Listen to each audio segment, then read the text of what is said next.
Hey everyone, welcome back to another tutorial video. In today's video, I'll show you how you can fix add friends not working on Facebook. So let me show you an example.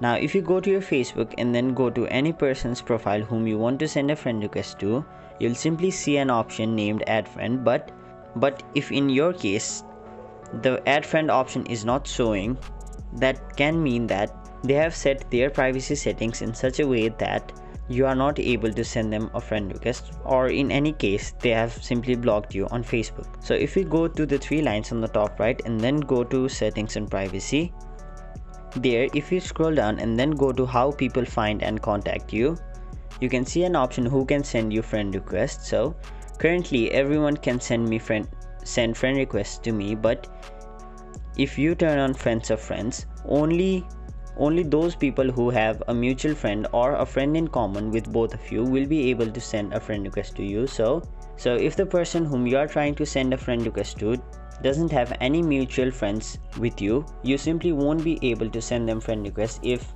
they have turned this option on. And another case, if they have blocked you, they simply cannot send you a friend request. So this might be the case if you are not able to send friend requests to someone or add them as a friend. That is it for this video. Hope this video was helpful to you guys, and if it was, make sure you like this video and subscribe to our channel so that you don't miss out on further videos such as these.